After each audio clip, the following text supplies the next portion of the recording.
ओम शांति। अदिति मुलिताई 14 नवंबर 2022। मीठा मीठा बापदादा सुनता मीठे मीठे बार।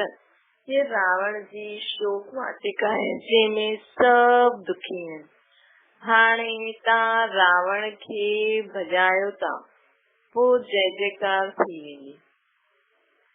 जॾहिं सब पोइ अशोक वाटिका में हली हलंदा। अशोक वाटिका खां पोइ असांखे अशोक वाटिका में हलणो आहे। कीअं रावण खे भॼाए करे। प्रश्न प्रजा में भी ऊंच पद के आधार ते प्राप्त थी सघंदो। उन जो मिसाल कहिड़ो आहे। प्रजा में भी ऊंच पद पाइण लाइ जो भी चावल मुट्ठी तव्हां वटि आहे उहो सभु सुदामा मिसल बाप जे हवाले करे ॾेखारींदा आहिनि। सुदामा चावल मुट्ठी ॾिनई त हुनखे महल मिली। बाक़ी राजाई पद जे लाइ त सुठी रीति पढ़णो आहे, पूरो पवित्र रहणो आहे, पंहिंजो सभु कुझु इंश्योर करणो। गीता आहे आखिर वह ॾींहुं आयो अॼु। ओम शांति। परम पिता परमात्मा खे खिवैया भी चईंदा आहिनि। खिवैया बोटमैन खे चइबो आहे, जो बोट अर्थात नाव में विहारे हुन पार वठी हलंदो आहे। शिव बाबा हाणे असांजो खिवैया आहे त बाप खिवैया आहे हुन पार वठी वञण लाइ। कूड़ खंड में कूड़ी कमाई, सचखंड जे लाइ तव्हां इहा सची कमाई करो था, उहा कूड़ी कमाई हुई। हाणे भारत पतित आहे। भारत भी केतिरो वॾो आहे न, दुनिया भी केतिरी वॾी आहे। ॿारनि जी बुद्धि में रहंदो आहे पुराणी दुनिया में पुराणो भारत। कल्ह जो भारत अथवा कल्ह जी दुनिया छा हूंदी तव्हां ॼाणदा आहियो। हाणे केतिरा मनुष्य आहिनि, केतिरा खंड आहिनि। कल्ह ज़रूर भारत ई हूंदो, दैवी राज्य हूंदो, सोने जी द्वारिका हूंदी, गोया भारत में कृष्णपुरी हूंदी, लंका न हूंदी। सॼी लंका सोने जी न ठहींदी आहे, भारत सोने जो ठहींदो। लंका अर्थात रावण राज्य खत्म थी वेंदो, भारत द्वारिका ठही वेंदो। हिन समय पूरी दुनिया लंका है। वो सत्युग में पूरी खास भारत आम पूरी दुनिया बाबा से तो भारत ही पूरे विश्व जो राज्य कंदो त भारत द्वारिका ठही वेंदो, जंहिंखे कृष्णपुरी चईंदा आहिनि। द्वारिका हूंदी भारत में, भारत सोने जो थी वेंदो। द्वापर भी द्वारिका भी हिकु राजधानी थी वेंदी। चईंदा आहिनि यमुना नदी में दिल्ली परिस्थान हुयो। श्री लक्ष्मी श्री नारायण हुते रहंदा हुया। द्वारिका में पोइ ॿी राजधानी हूंदी। द्वारिका में जॾहिं राज्य हूंदो तॾहिं लक्ष्मी नारायण न हूंदो। बाबा चईंदा आहिनि यमुना जी नदी पर दिल्ली परिस्थान हुयो, हुते श्री लक्ष्मी श्री नारायण जो राज हुयो। द्वारिका में पोइ ॿी राजधानी हूंदी। द्वारिका में जॾहिं राज्य हूंदो तॾहिं लक्ष्मी नारायण न हूंदो, हुते पोइ ॿिए जो राज्य चईंदासीं। कैपिटल यमुना जे किनारे ते हूंदो, हुते पोइ ॿी जी राजाई न हूंदी। मतलब पूरी भारत ई द्वारिका थी वेंदो न। त लक्ष्मी नारायण जो त राज्य ख़ासि त पूरी दुनिया में चईंदासीं, पर बाबा चवनि था कि दिल्ली परिस्थान में हूंदो, यमुना नदी जे किनारे। कैपिटल यमुना जो किनारो आहे, हुते पोइ ॿी राजाई न हूंदी, हुते लक्ष्मी नारायण जी राजाई हूंदी। हाणे तव्हां ॼाणदा आहियो इहा सॼी पुराणी दुनिया भारत सहित जो भी आहे उहो सभु स्वाहा थी। जीअं बाबा मथे चई न भारत द्वारिका ठही वेंदो त हुनखे कृष्णपुरी चईंदसि। मतलब पूरी दुनिया ही हिक तरीक़े सां भारत ही पूरी दुनिया में भारत ही हूंदो। ख़ासि करे सब पूरो भारत ही सोने जो ठही वेंदो त हुते बस चइण में विश्व जो महाराजा महारानी लक्ष्मी नारायण हूंदा, लेकिन ॿियो भी त राजा ही हूंदी न। लक्ष्मी नारायण जो महल त यमुना नदी ते हूंदा। त बाबा चए थो हाणे तव्हां ॼाणदा आहियो ही सॼी पुराणी दुनिया भारत सहित जो भी आहे सभु स्वाहा थी वेंदो हिन ज्ञान यज्ञ में। ये ॾाढो बेहद जो वॾो ज्ञान यज्ञ आहे। इनमें पुरानी दुनिया जी स्वाहा थी वेंदी। या ॿारनि जी दिल में रहणो खपे। ये रावण जी केतिरी वॾी दुनिया आहे, राम जी एतिरी वॾी थोड़ी हूंदी। हुते त भारत ई स्वर्ग हूंदो, ॿिया खंडनि जो नाम निशानी न हूंदो। ये भी सम्झ जी ॻाल्हियूं आहिनि जो बुद्धि में धारण करणियूं आहिनि। अॼु पुरानी दुनिया, कल नई दुनिया ठही वेंदी। ब्राह्मण डिनाइस्टी ही दैवी डिनाइस्टी थींदी। ये ब्राह्मण ही पढ़ी करे नंबरवार डिनाइस्टी में ईंदा न, हाणे शूद्र डिनाइस्टी में आहिनि बाक़ी सभु। आखिर बाप खे अचणो ई पए, ये सॼी दुनिया न ॼाणदी आहे। बाबा सां प्रश्नावली जा पोस्टर ॾाढा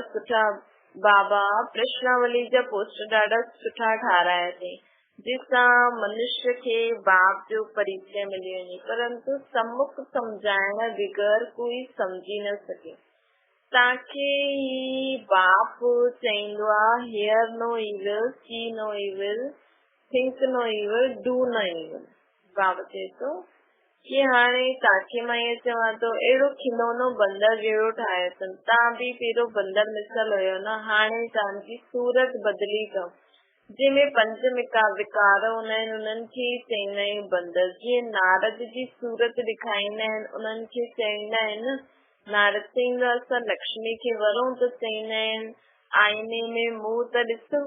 इहा त हिकु कथा ठही वई आहे, ॻाल्हियूं सॼी हितां जी आहिनि। कोई पुछंदा आहिनि असां लक्ष्मी खे वरी सघंदा आहियूं, बाबा चईंदा आहिनि पहिरियों पंहिंजो बंदर पनो त छॾो, त छो न उहो वरी सघंदो। बाबा चईंदा आहिनि तव्हांखे समझदार ठाहियो आहे, पोइ तव्हां द्वारा सभी आत्माउनि खे रावण जी जंजीरनि सां छुड़ाए शिवालय में वठी हलंदमि अथवा अशोक वाटिका में वठी हलंदमि। हिन समय सभु शोक वाटिका में आहिनि। हाणे तव्हां रावण खे भॼायो था, पोइ जय जयकार थी वेंदी। सभु भक्तियूं सीतायूं आहिनि, हिकु राम ही भॻवान आहे, पुकारदा बि आहिनि हे राम। वास्तव में राम शिव बाबा खे चईंदा आहिनि। बाबा अची करे सम्झाईंदो आहे, राम ई अची करे सभिनि जी सदगति कंदो आहे, स्वर्ग में वठी हलंदो आहे न, जंहिंखे राम राज्य चइबो आहे। बाबा पोस्टर ॾाढा सुठा ठाराया अथई, तव्हां ॿारनि खे गीता पाठशाला में वञी करे सम्झाइणो आहे। असां लिखंदा बि आहियूं परम पिता परमात्मा, पोइ पुछंदा आहिनि कि परम पिता परमात्मा सां तव्हांजो छा संबंध आहे। ज़रूरु चईंदा उहो सभिनि जो बाप आहे। अच्छा, जॾहिं असां हुनजा ॿार आहियूं त उहो त बेहद जो बाप नई दुनिया रचण वारो आहे, पोइ त असांखे ज़रूरु स्वर्ग में हुजणो खपे न। हिते नर्क पतित दुनिया में छो पिया आहियूं? लक्ष्मी नारायण जो राज्य छो न आहे? भारत के स्वर्ग जो स्वराज्य हुयो, हाणे कलयुग में रावण राज्य आहे। तव्हां स्वर्ग जा मालिक हुया हो न।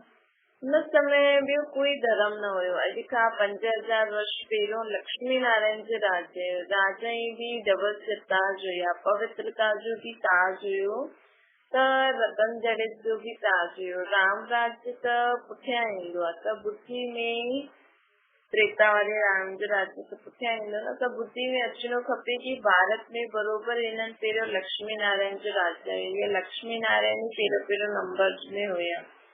सत्युग में दैवी गुण वारा मनुष्य हुया, पोइ 84 जन्म वठी करे इन्हनि खे ही 84 जन्म बि इन्हनि खे ही वठणा पवनि। हाणे उहे लक्ष्मी नारायण काथे आहिनि? सभु पतित दुनिया में आहिनि। पोइ उन्हनि खे बाप बि राज्य सिखाए थो, जीअं पंहिंजो राज्य गवायो उहो ही पोइ राजधानी प्राप्त करण लाइ वरी खां राजयोग सिखनि था। ताकि याद आहे कि असां हर 5000 वर्ष पोइ राज्य वठंदा आहियूं, बाप द्वारा राज्य सिखंदा आहियूं। अधु कलाक जो राज्य कंदा आहियूं, पोइ अधु कलाक रावण राज्य में दुख जो राज्य शुरू थींदो आहे। हाणे वरी खां असां पढ़ूं था, हर 5000 वर्ष पोइ भगवान बाप अची करे असांखे पढ़ाईंदो आहे। भगवान वाच्य कहिड़ो भगवान?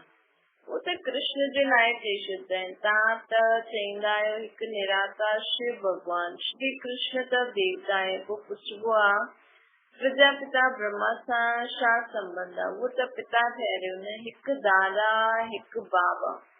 हिन समय तव्हांखे 2 बाप आहिनि, टियों लौकिक शरीर ॾियण वारो बाप। इहे 2 आए प्रजापिता ब्रह्मा और शिव बाबा लौकिक बाप सां तव्हांखे हद जो वर्त वठणो आहे। हाणे पारलौकिक बाप चईंदो आहे मां तव्हांखे बेहद जो वर्तो ॾियण आयो आहियां, मूंखां वठो। परम पिता परमात्मा अची करे पतितनि खे पावन ठाहींदो आहे, राज्य वठण जे लाइक़ ठाहींदो आहे। टियों प्रश्न पोइ पुछबो आहे कि गीता जो भगवान खे मनुष्य त चई छॾींदा आहिनि श्री कृष्ण, तव्हां चईंदा आहियो श्री कृष्ण गीता जो भगवान न आहे। प्रजापिता ब्रह्मा खे बि भगवान न चईंदासीं, शिव खे ई भगवान चईंदासीं, छो जो उहो निराकार ऐं प्रजापिता ब्रह्मा साकार। त भगवान हिकु शिव ठहरियो न, इहे बि बाबा सम्झाए थी। तव्हां शिव शक्ति आहियो, सेना बि आहियो, तव्हां विकारनि खे छॾे निर्विकारी पावन ठही पंहिंजो राज्य वठंदा आहियो। पोइ इहो रावण राज्य ख़तम थी वेंदो। हाणे तव्हां पंहिंजी राजधानी स्थापना था करो, कल्ह हिननि जा मालिक ठही वेंदो। अॼु स्थापन था करो, कल्ह हिननि जा मालिक ठही वेंदासीं। लक्ष्मी नारायण खे राज्य कीअं ॾिनो? असां चईंदासीं हिननि खे राज्य ॾियण वारो परम पिता परमात्मा शिव बाबा जो हाणे ॾियनि था। शिव बाबा चईंदा आहिनि अॻियां बि असां तव्हांखे राज्य ॾिनो हुयो, हाणे वरी खां सिखलाया त इहे सभु ख़तम थी वेंदा। पुराणी दुनिया स्थापना, पुराणी दुनिया त द्वापर युग खां ठहींदी हाणे त हिकदमि पुराणी थी वई आहे। पुराणी दुनिया खे थोरी ठाहिणो पवंदो आहे, पावन दुनिया जी स्थापना बाबा कंदा आहिनि। वरी खां तव्हां द्वारा सोने हीरे जा महल ठाराईंदा, पोइ हुते राज्य कंदो। तव्हांजी एम ऑब्जेक्ट इहा आहे, हम सो लक्ष्मी नारायण ठहूं था न, इहा ऊच से ऊच पद आहे। इन्हनि खे कंहिं पढ़ायो? ज़रूर ऊच से ऊच बाप ई पढ़ायो ने। उहा हाणे वरी खां इन्हनि खे राज्य, इन्हनि खे उन्हनि जी राजधानी खे राज्य ठाहिनि था। सो पोइ भविष्य में पद पाईंदा। तत्वम जीअं ब्रह्मा बाबा सिखनि था असां बि सिखूं था, असां बि पंहिंजी राजधानी स्थापन था करूं। इन में सभु धर्म ख़तम थी वेंदा। हाणे एतिरा सभु धर्म जी लड़ाई थींदी, इन में सभु धर्म ख़तम थी वेंदा।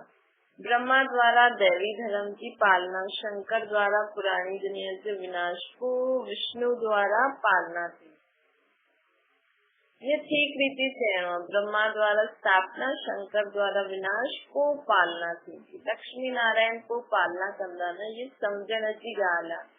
तव्हांजो जो जीवन आहे हिनखे अमूल्य चईंदासीं। शिव बाबा द्वारा ये लॉटरी मिलंदी आहे, रेस में जो पहिरियों नंबर ईंदो आहे उन्हनि खे वॾो इनाम मिलंदो आहे। त लक्ष्मी नारायण पहिरें नंबर में आहे। इन्हनि जी दौड़ी तव्हांखां जास्ती आहे। पहिरें नंबर में ब्रह्मा पुत्र सरस्वती, इन्हनि खे योग बल जी दौड़ी चइबो आहे। बाबा सम्झाईंदा आहिनि सब्जेक्ट में पहिरियों लक्ष्मी पोइ नारायण थींदो। हिते त सरस्वती ब्रह्मा जी बेटी आहे, इन करे सरस्वती ब्रह्मा न थींदासीं, पहिरियों ब्रह्मा पोइ हुनजी बेटी सरस्वती।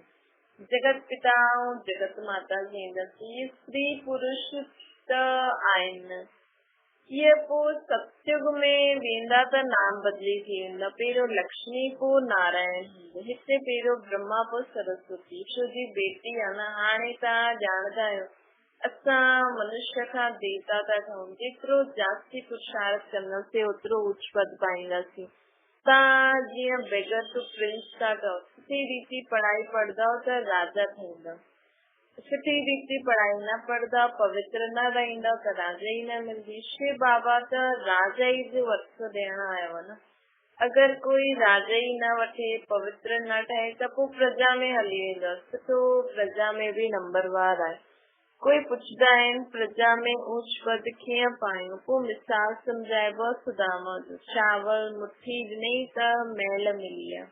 हिते त चावल मुठी ॾींदा आहिनि त 21 जनमनि जे लाइ महल मिली वेंदा आहिनि। इहा आहे इंश्योरेंस, हर हिकु पंहिंजे खे इंश्योर कंदो आहे भॻवान वटि। ईश्वर अर्थ ग़रीबनि खे ॾींदो आहे, कोई अन्न ॾींदो आहे, कोई धन ॾींदो आहे, कोई पोइ मकान ठाहे करे ॾींदो आहे। धर्माऊ ज़रूर कुझु न कुझु कढंदा रहंदा, छो जी पाप ॾाढो थींदो रहंदो, इन करे दान पुण्य कंदा रहंदा आहिनि। त गोया इंश्योर कियो। दान पुण्य अनुसार ॿिए जन्म में सुठो घर में जन्म मिलंदो। सम्झो कि हॉस्पिटल ठाराई त ॿिए जन्म में रोगी घटि थींदो। कोई यूनिवर्सिटी ठाराई त ॿिए जन्म में हुनखे पढ़ाई जो फल मिलंदो, पढ़ंदो ॾाढो सुठो। उहो थी वियो इनडायरेक्ट दान पुण्य करणु। हाणे तव्हां बाप डायरेक्ट चए थो कि जेतिरो इंश्योर कंदो 21 जन्मनि जे लाइ तव्हांखे भविष्य में मिलंदो। पोइ जेतिरो करो, बाप त दाता आहे न। शिव बाबा तव्हांजो छा कंदो? उहो त चईंदो सभु कुझु ॿारनि जे लाइ आहे। मनुष्य दान ग़रीबनि खे कंदा आहिनि त ईश्वर द्वारा उन्हनि खे फल मिलंदो आहे। हिते बि शिव बाबा चईंदो आहे तव्हां मुट्ठी ॾियो त नई दुनिया में तव्हांखे 21 जन्मनि जे लाइ फल मिलंदो। चाहे सूर्यवंशी राजा ई, चाहे चंद्रवंशी राजा ई वठो, चाहे साहूकार प्रजा खाओ, चाहे गरीब प्रजा खाओ, श्रीमत तव्हांखे मिले थी जंहिंसां तव्हां श्रेष्ठ राजा रानी ठही वेंदव या त प्रजा में अची वेंदव। सो त साक्षी थी करे ॾिसंदा रहो कि छा पद पाए थो। बाप चईंदो आहे तव्हांखे जो चाहे सो वठो। इनखे इंश्योरेंस मैग्नेट चइबो आहे। इहे गुप्त आहे। बाबा जी इंश्योरेंस मैग्नेट गुप्त आहे। कीअं सभु कुझु थिए थो उहो त सभु बाबा ई ॼाणे। हाणे तव्हां ॼाणंदा आहियो बाबा सम्मुख आयो आहे, असांखे 21 जन्मनि जो वरितो थो ॾे। जेतिरो इंश्योर कंदव बाबा चईंदव असांजा ठाहींदव त तव्हांजो हक़ राजा ई वठंदा। बाबा जी हर श्रीमत पालन करे हलंदासीं न त असां राजा ई घराने में ईंदासीं। बाप जो कीअं ठाहींदा आहियो? चईंदा आहिनि बाबा असां वटि इहो आहे। बाबा चईंदो तव्हां त चईंदा आहियो इहे सभु ईश्वर जो नहीं, बसि अहिड़ो ईअं न सम्झो इहो मुंहिंजो आहे। पंहिंजो ममत्व न रखो। ममत्व रखंदा त राजा ई न मिलंदो। गृहस्थ व्यवहार में रहंदे श्रीमत ते हलो त ममत्व न रहंदो। तव्हांजी त गारंटी हुई न बाबा तव्हां ईंदव त असां तव्हांजा ठही वेंदासीं। मूंखे त हिकु तव्हां, मुंहिंजो त तव्हां ई आहियो। हाणे बाप जे वटि वेंदा आहियो, बाबा पोइ स्वर्ग में तव्हांखे मोकिले छॾियो। हाणे असां परमधाम में बाबा वटि हलंदासीं न, सभु कुझु छॾे करे, सभु कुझु बाबा जे नाम ॾेई करे असां बाबा खे यादि करे परमधाम में बाबा खे यादि कंदा आहियूं। अंत में बि असां बाबा वटि परमधाम में हली वेंदासीं। पोइ असां स्वर्ग में ईंदासीं। बाबा पोइ स्वर्ग में मोकिले छॾींदो। बाबा रोज़ रोज़ ॿुधाईंदा रहंदा आहिनि। ॿुधदे केतिरा वर्ष बीती आहिनि। हाणे बाक़ी थोरो समय। ये बाबा जो लॉन्ग बूट आहे न, ब्रह्मा बाबा शिव बाबा जो लॉन्ग बूट आहे। बाबा पुराणी जूती में प्रवेश कयो अथई। चईंदा आहिनि ॿारनि खे सृष्टि जे आदि मध्य अंत जो राज थो ॿुधायां। मां नॉलेजफुल ब्लेसफुल लिबरेटर आहियां। सुख करता दुख हरता आहियां।